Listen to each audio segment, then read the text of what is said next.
Assalamualaikum warahmatullahi wabarakatuh. Perkenalkan, saya Abdul Berbincang dengan NIM 25319 dari ATK 4E. Di sini saya akan membuat sebuah video untuk menyelesaikan tugas akhir saya dengan kuliah perencanaan pembelajaran TIK dengan dosen Ibu Edi Musli. Di sini saya akan membahas mengenai LKPD dan NETAP.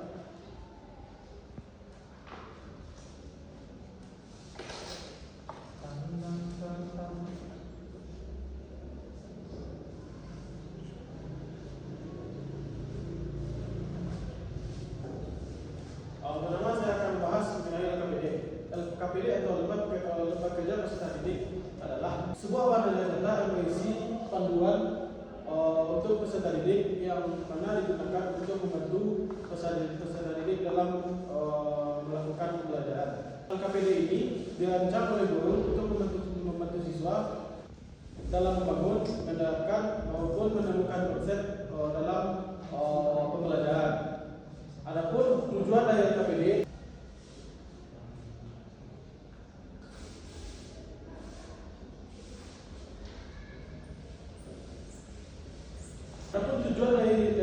ini yang pertama untuk mendorong siswa agar menjadi lebih aktif,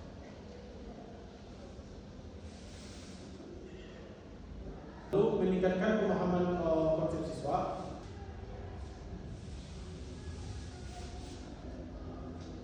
melatih keterampilan konsep sendiri. Yang ketiga, memberikan pengalaman pembelajaran secara langsung.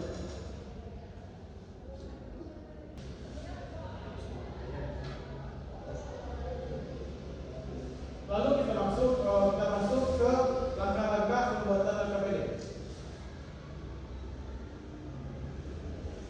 Pembuatan LKPD yang pertama kita harus menentukan apa tujuan pembelajaran yang ingin kita buat.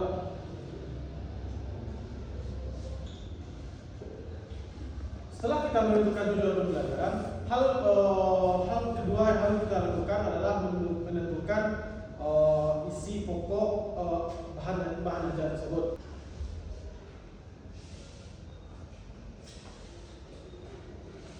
Untuk menentukan isi dari bahan ajar ini, seorang guru harus menentukan apakah materi yang akan diajarkan itu sudah sesuai dan relevan dengan apa yang dihadapi oleh para murid. Setelah kita memilih bahan ajar, maka ketiga yang harus kita lakukan adalah menentukan atau membuat struktur ataupun konsep bahan ajar.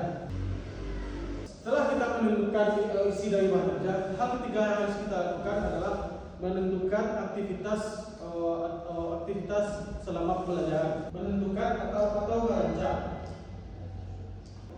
Jadi kita sebagai guru harus merancang kegiatan apa saja yang harus kita lakukan dalam LKPD tersebut.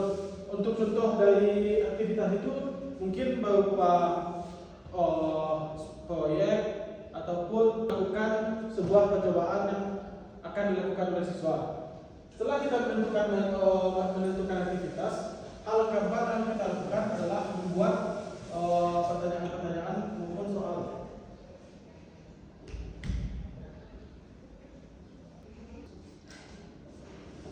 Selanjutnya membuat pertanyaan yang variatif.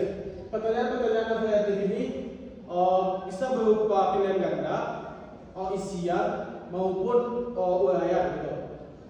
Lalu yang kedua kita akan membahas mengenai NETAP. NETAP adalah bahan ringkas yang dibuat secara tertulis yang digunakan oleh guru untuk membantu peserta didik dalam memahami inti pembelajaran.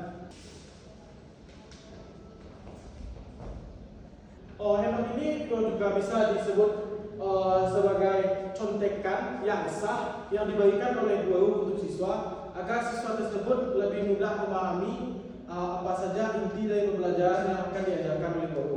Adapun langkah-langkah pembuatan NETAP, langkah pertama yang harus kita lakukan untuk membuat NETAP adalah menentukan materi dan tujuan. Materi ini untuk contohnya mungkin seperti bagaimana konsep konversi bilangan untuk kelas 8 kelas 8. Jadi materi itu yang profesi bilangan dan tujuan ini untuk kelas 8. Yang harus kita lakukan yaitu menyusun struktur atau kerangka pelajaran. Struktur handout ini biasanya berisi mengenai apa saja inti-inti pembelajaran yang akan dipelajari oleh siswa-siswa tersebut. Setelah kita menyusun struktur tersebut, langkah ketiga yang harus kita lakukan adalah menulis isi handout. Lalu yang terakhir, setelah kita menulis isi handout ini, handout yang kita buat tersebut harus menarik untuk dipelajari oleh siswa peserta didik. Kita lakukan evaluasi. Apakah handout yang kita buat tersebut sudah cocok atau tidak dalam membantu siswa dalam belajar? Mungkin cukup sekian dari saya. Terlebih kurang saya mohon maaf. Saya akhiri. Assalamualaikum.